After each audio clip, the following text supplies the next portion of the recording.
Welcome, everybody. Welcome again to another amazing episode of Running Strong Mind Body Connection. And today I have the most amazing person, Bob Becker. And I just want to say I've known Bob for, um, I want to say 16 years. And how we met was when I first met my husband. He was my husband at the time, but we were dating like 3 months and I crewed him at Badwater. If any relationship's going to happen, bad water would be the telltale sign. So I met Bob there, and today Bob just finished one of the most amazing. He just set a record in the most amazing races, the Badwater 135 at the young age of 80. So, Bob Becker, welcome to Running Strong Mind Body Connection podcast. Oh, by the way, this is episode 60. So, welcome, Thank Bob. you. Thank you, Karen. Glad to be here and always great to see you. And yeah, thanks for having me on. Oh, for sure. So, let's do it. Let's talk about your Badwaters experiences. We were just talking earlier prior to the recording this podcast of you've started 6 times. Yes, that's right. When Six was your times. first, when was your first Badwater? Glutton for punishment here. So yeah, my first Badwater actually was in 2007, crewing for Natu, your husband, before you knew him. And then the following year, he crewed for me. So 2008 was my first Badwater race.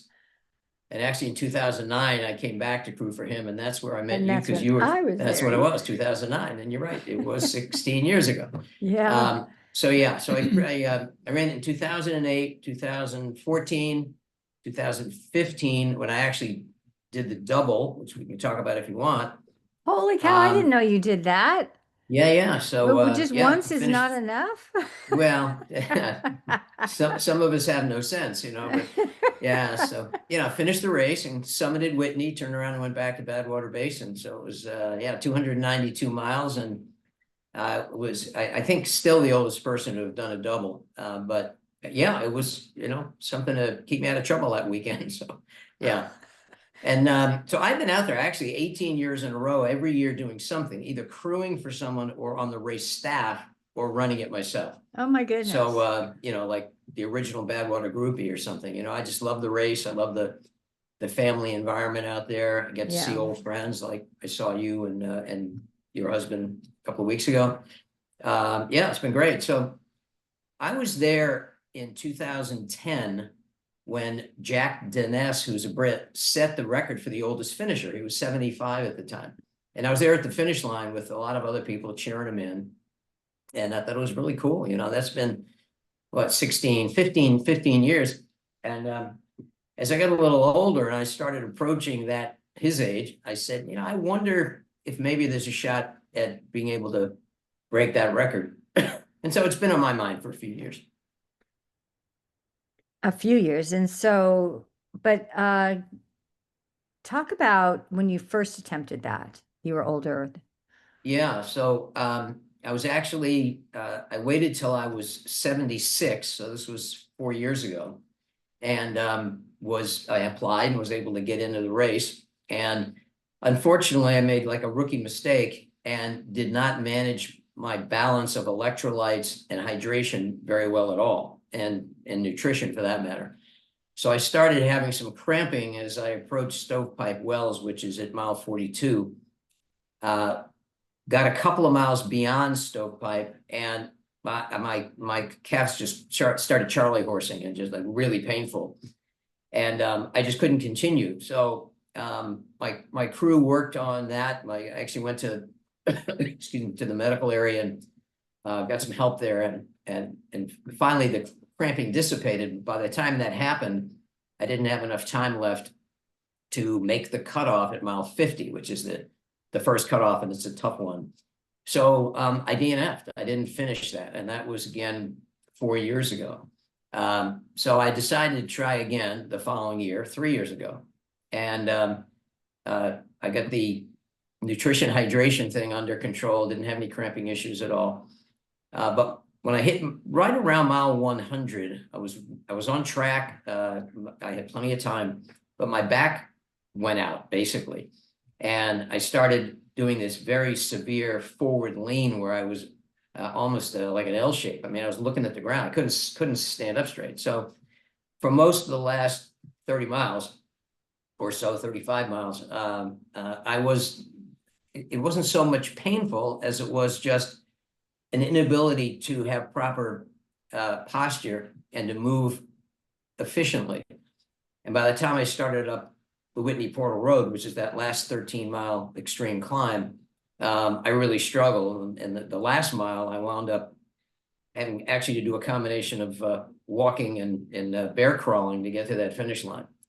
And I missed the cutoff, the 48-hour cutoff, by 17 minutes and 27 seconds, and ask me if I'll ever forget that number. But so it was frustrating. And I remember at the time, I'm reminded at the time, I sat down in a chair there and said, "That's it. I'm never doing this again."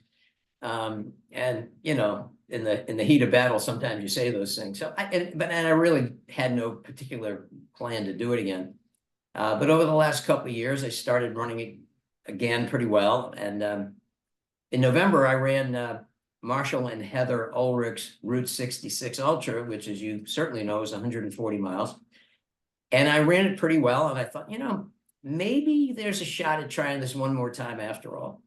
And so I applied and was accepted to run it this year. And I'm glad to go into all the detail and how I train and any of that stuff if you want. But basically, you have 48 hours to finish. I finished in 45 flat and was pretty elated as well as exhausted when I hit that finish line, with the most incredible support from my crew. I mean, without them, it would have been really hard to get there. They were great. And so it was a good year. The stars aligned. Yeah, it was. It was amazing. And we were there because we were crewing another friend of ours, and we got to see you coming up, and you just looked awesome. You looked super, super awesome. And all along we're keeping eye on you and just, you know, in our hearts cheering you on. So you were getting our energy. I was indeed. Thank you. Thank you so much. What is it in your mindset on pulling it through and finishing on the two DNFs? So, well, the first one you didn't make it the cutoff for the 50 miler, but the second one for 30 miles and dealing with the back. What is it about you that's so driven, and where was your mindset at? And to pull that off, even though you were late, but you still finished it. Yeah, it was an unofficial finish, I'm afraid. But yeah, well, you know, it's that old type A personality that you certainly recognize. We're very competitive people. My wife says, you know, you're an Aries, you have no choice. That's who you are.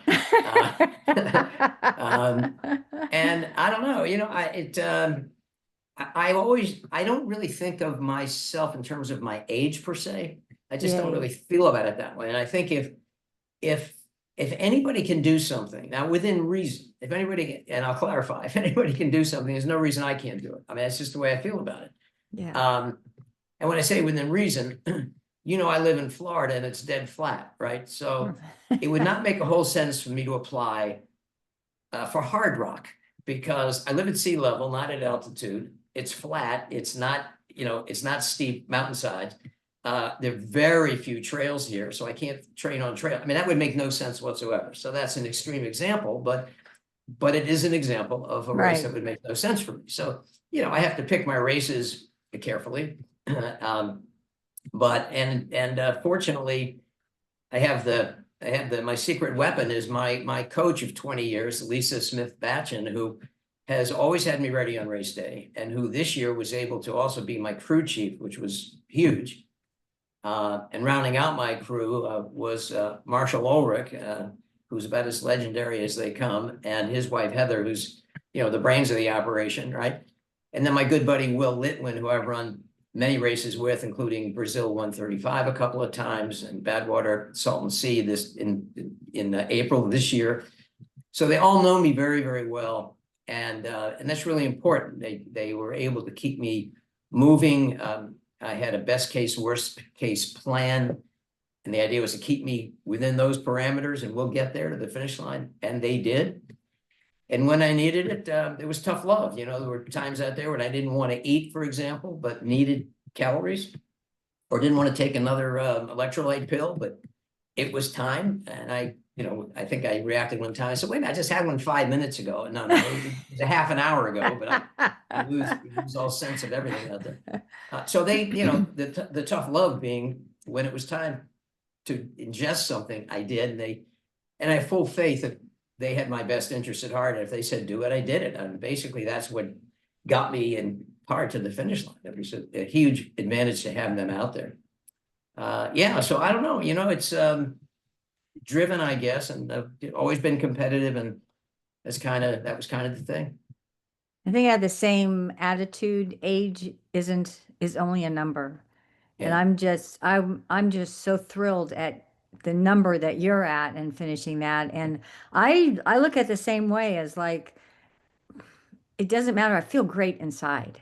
I still can do all this stuff and I want to do it as long as I can. And even maybe I Yeah. can set some records out there with that. Yeah. Yeah. So So you're not going to win every race, but the idea of no. being able to compete and finish and Yep. maybe win an age range sometimes, and maybe Yep. even win a race sometimes. I mean, it's exciting. It's fun. Yeah. Yeah, really is. I won the at Javelina they don't split the men and women. They just do lump us all together, which I think is unfair.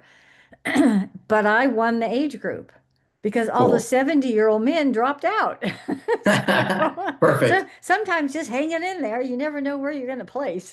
Absolutely. Absolutely. So out of I luck, I've won some age groups, but never a race. Did you ever get to the point where you wanted to argue with your crew? um just a little bit. I didn't get very persnickety out there. There were a couple of times when I questioned whether to, I just can't eat or drink this anymore. It just I can't get it down. But they prevailed. In some cases they'd say, okay, we'll get you next mile, so they'd back off a little bit and wait a mile. And they were actually meeting me every mile rather than every 2 miles, which is what I used to do. Okay. And that frequency really helped. And if it was a mile and I didn't need anything, would say, hey, thanks, see you later, and keep moving. But they were keeping a close eye on me every mile. And I think that was, again, a big help. Tougher on them as a crew, but it was a big help for me. Yeah. Did you have somebody with you the whole time, pacing you the whole time, or did you have a Yeah, lot of no, alone time? yeah, no, well, a good bit of it, but no, not as I'm sure excuse me, with one exception, you can't have a pacer until you get to Stovepipe Well. So no pacers until mile 42. But if you're over 65, I think, you can have a pacer beginning at mile 3.5.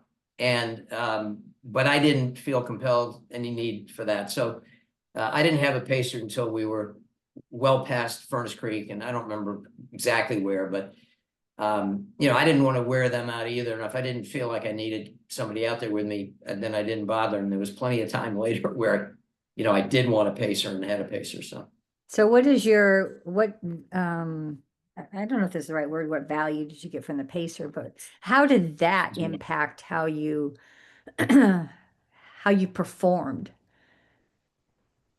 What was the Having end? Yeah, having a pacer. a pacer, you mean? Hmm. Um, well, one of the things that happened 3 years ago, of course, with my back, that I knew I had to do was further strengthen my core, and I've always worked on that, but I needed and I needed to do that even more so. So that's a lot of the work that I did was working around my core.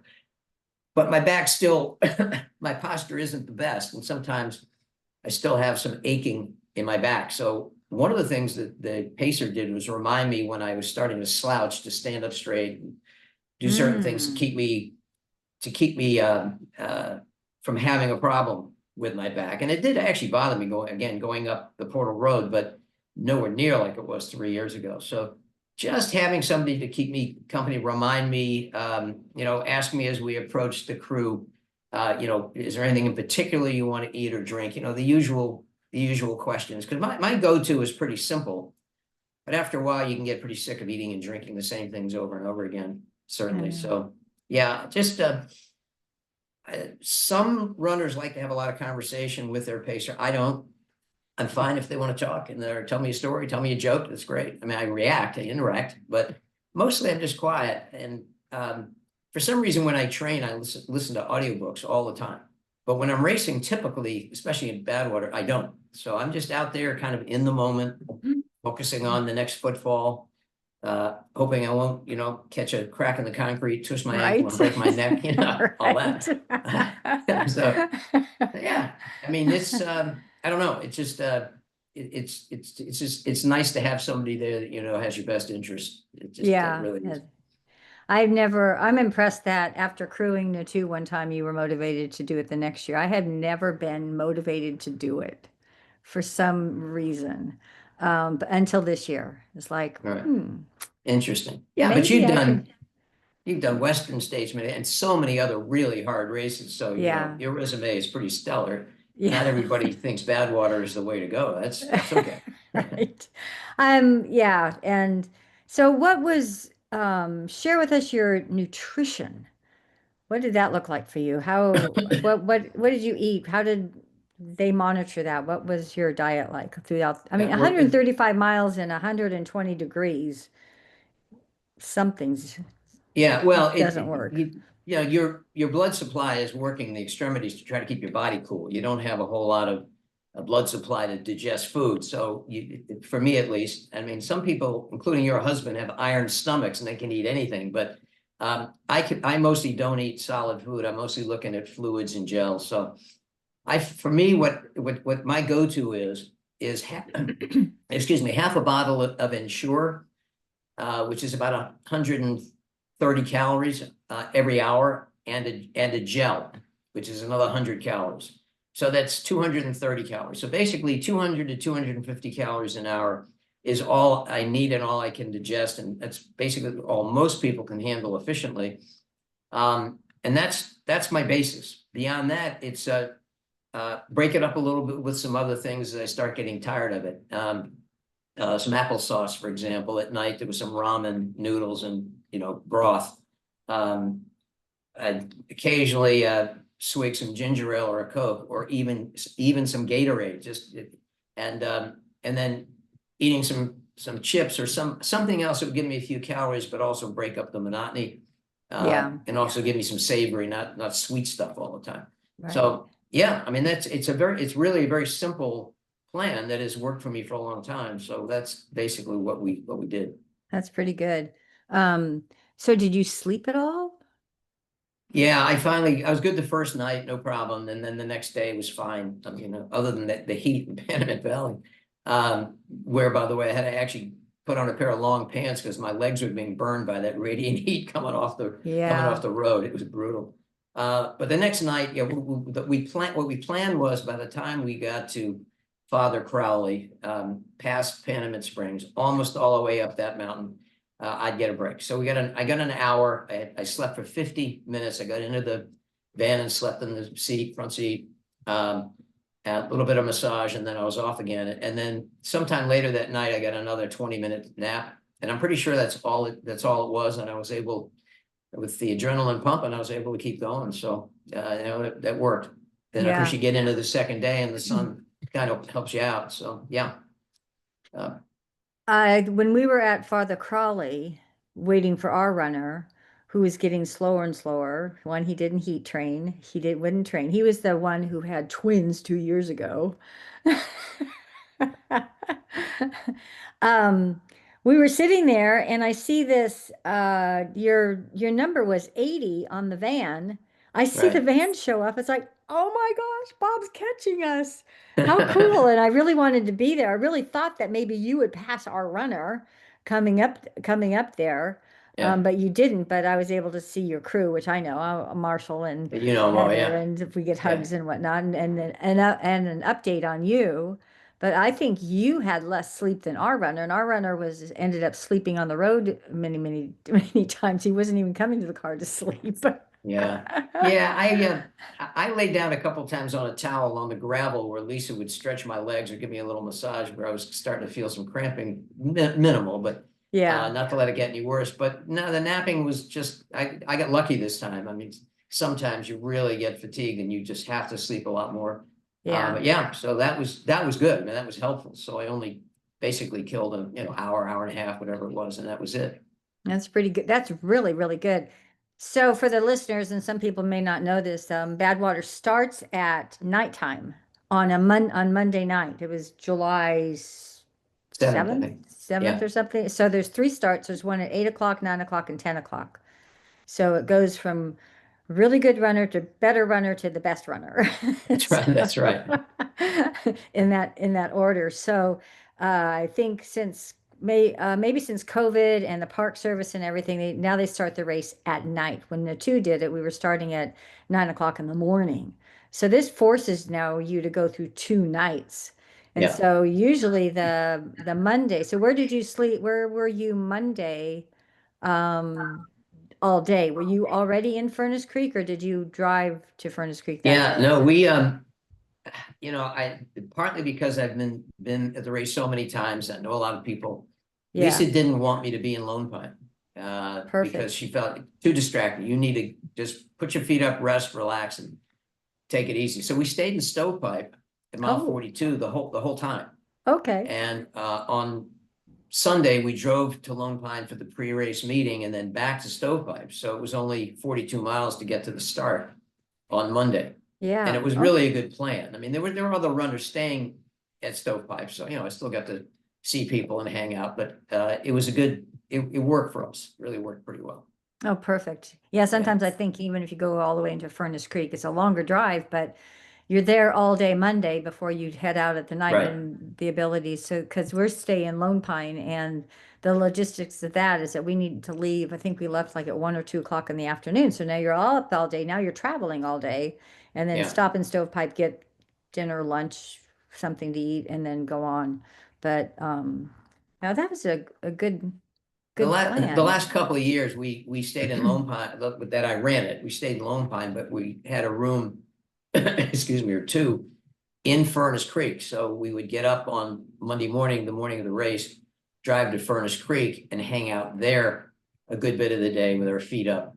So we weren't just driving, 120 miles to the start and then boom, off you go, which was another way to accomplish the same thing. But yeah, Yeah, this year Lisa said, let's stay at Stovepipe. And it worked. It worked out. It worked well. nice. Yeah. So, so share with the listeners here that you're the RD for two races that some people they probably do know, but what the heck, some people Yeah, don't no, know. absolutely. So I Yeah, know sure. so that was okay. So let me do a backtrack on this one too. Yeah, yeah. We knew each other 3 weeks. Natu and I had just met.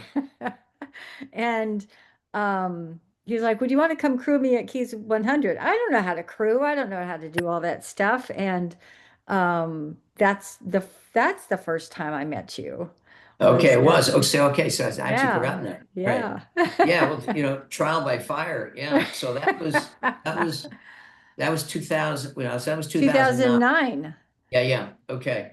Yeah, well, that was the second year of the race. So Oh, yeah, my first ultra was Marathon des Sables in 2005 over in Morocco.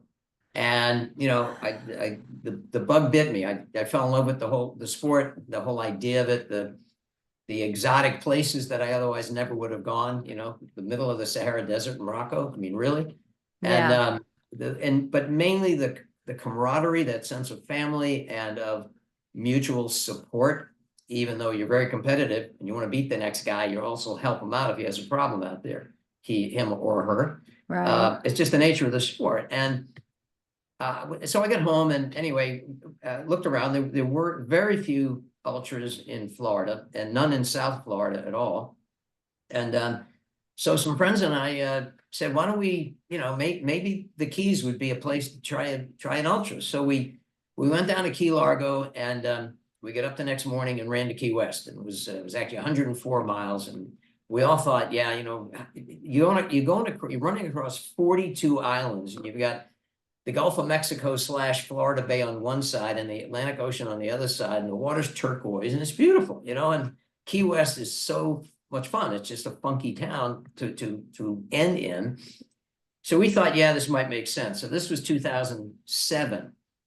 So 2008, we started this race, and long story short, I wound up deciding that I should become a race director full time. I make the joke that I took a vow of poverty and went ahead and, having no idea what the hell I was doing, and started Keys 100, right? Oh my And goodness. that was it, man. And I really didn't know what I was doing, but we sort of figured it out. The second year, which is when Tu was there and you were there, Right. was 2009. So yeah, I think we had 131 people the first year and 310 the second year, and it grew. So I mean, now so next May will be the 18th year. The race is always the third Saturday in May,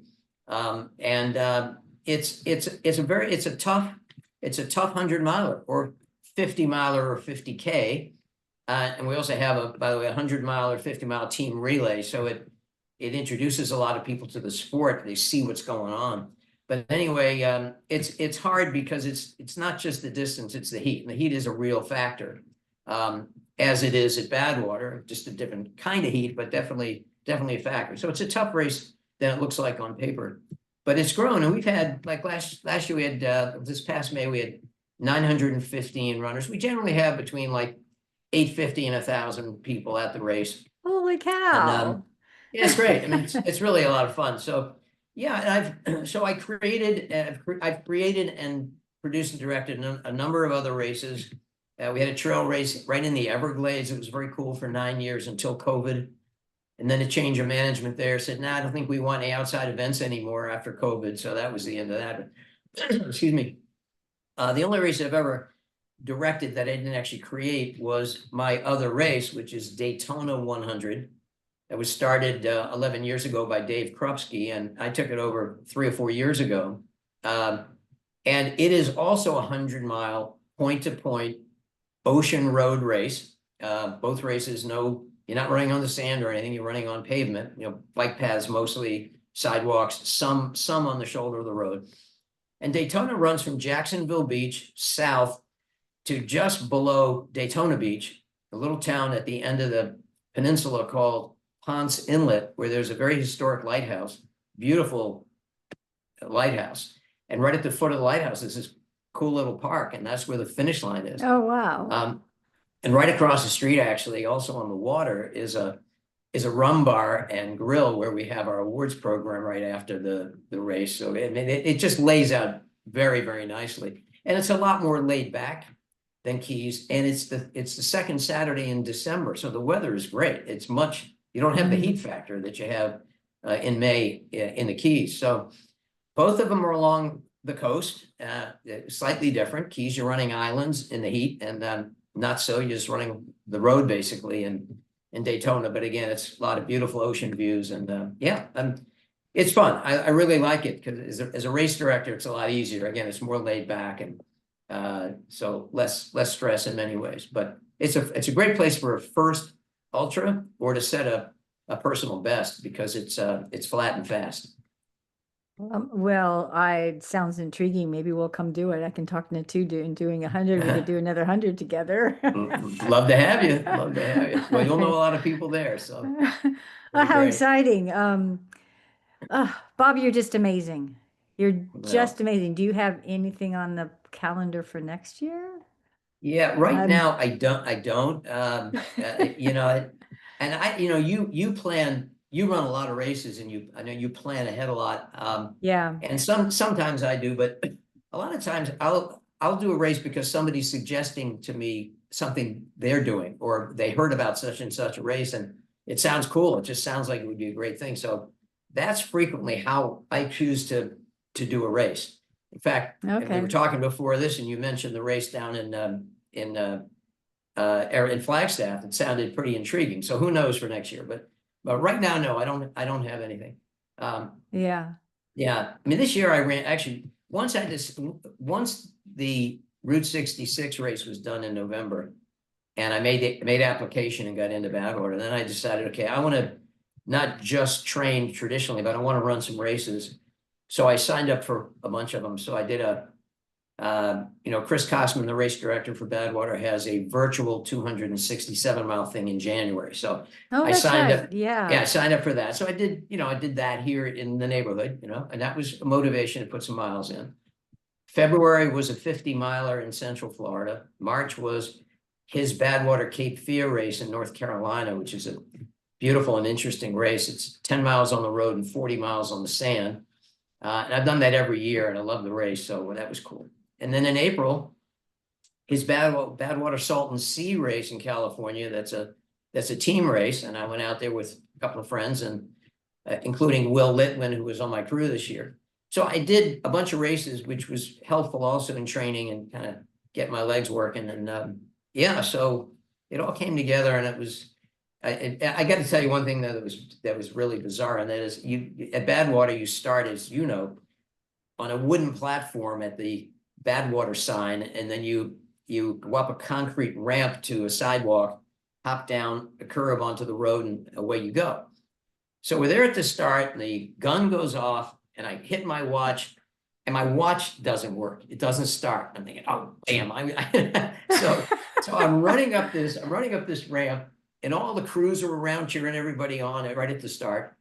And I'm looking for my buddy Will, because he's the techie guy, right? And I'm like, well, and anyway, so I handed my watch, and he fixed my watch, and it was fine.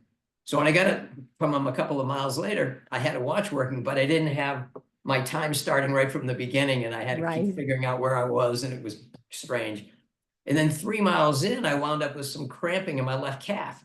I said, what the hell is this? It wasn't like severe Charlie horse or anything, but it was like really, really tight.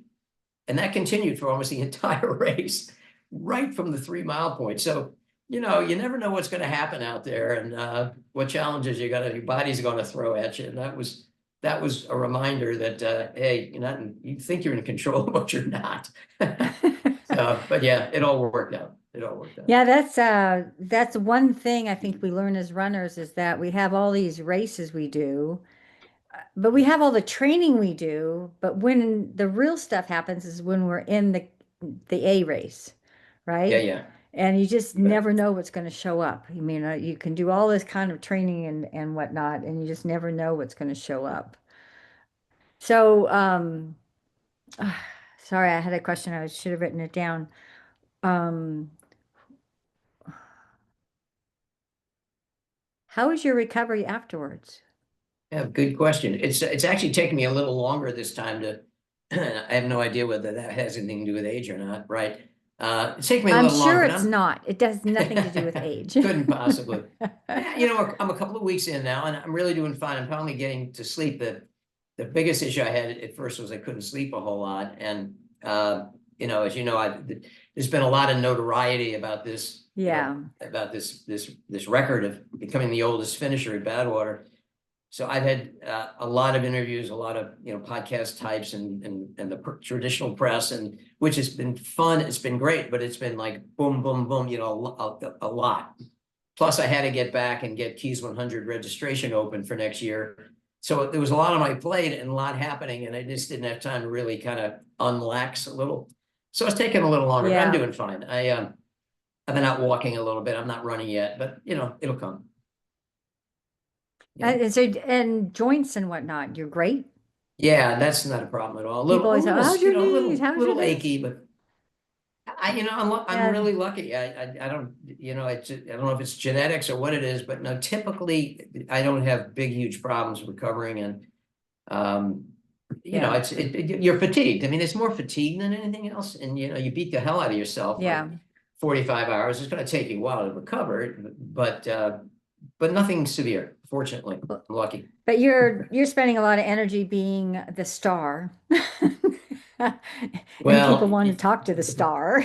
yeah, well, the 15 minutes of sunshine, but it doesn't last long. But it's been a lot of fun, and my kids love it, so why not? Yeah.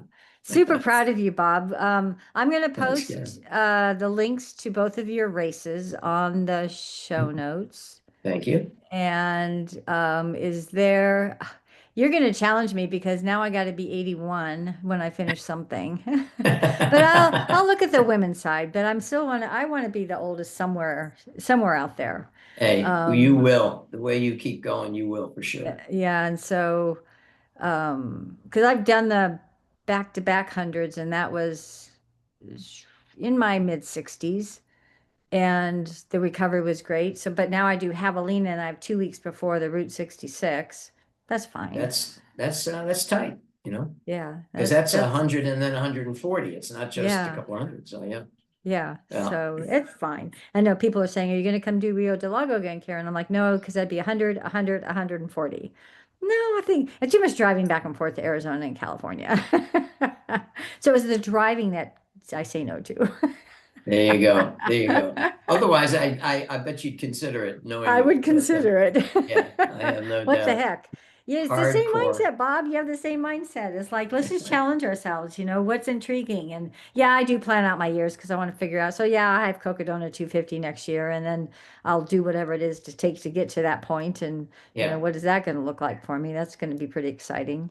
So I end these with, what words of wisdom would you share with our listeners to leave them with? Wow. I wasn't expecting that question. What words of wisdom? Yeah, well, in my case, I get a couple of things. First, don't ever stop. I mean, that, Yeah. it's kind of hard to start again. So try to be consistent in whatever you do. You don't have to race all the time, but, keep moving if you possibly can. That would be a biggie. Somebody asked me a similar question at the finish line, and I said, well, when you turn 80, you might want to find something to do, but not this. Not everybody should be doing Badwater at 80. Um, but yeah, I just, 3 years ago, I went to a cardiologist and found I had a little bit of buildup in my arteries, and she suggested change your diet. Become consider a vegan diet, and I've done that, and so looking at everything related to lifestyle, including diet, as well as physical activity, is all important. And what you do at 30 or 40, you may or may not really want to be doing when you're 60 or 70, but there's no reason you can't continue to compete and enjoy. And like I said earlier, you may not win, but you'll cross that finish line. You get that same finisher medal or finisher buckle as everybody else that finished that race. Bragging rights are forever, and you just earned them. So, just keep moving, and ask people who who are too sedentary to consider getting off the sofa themselves, and get out there and start moving, whatever that might be for them. And Yeah. yeah, it's all good. So even at 80, you're out there running hundreds, but you have a good base behind you all those years. Even people who are in their 60s, 70s, moving to 80s should be moving. Go out Yeah, and look, walk I and didn't get run out my and do first. something. Yeah, I mean, ultras are my poison, but I didn't run my first ultra till I was 60. I didn't run my first marathon till I was 57, and I played sports my whole life, but I didn't run except for a little bit to stay in shape. Go to the gym and do a little bit of running. But I started really late, and so there's no reason you can't get out and walk a 5K with your grandkid or whatever it Yeah. is, and Yep. just move, and you may enjoy it and find that you want to do more of that, or ride a Yeah. bike, or go for a swim, or a paddleboard, or um, plant flowers in the backyard. But do some moving, do some physical activity, and Yep. it'll improve your health, and it'll improve your mental well-being too, in my opinion. Exactly. It's so important these days. But Bob, thank you. Thank you for your Absolutely, Karen. time. A pleasure to see you and to talk with you.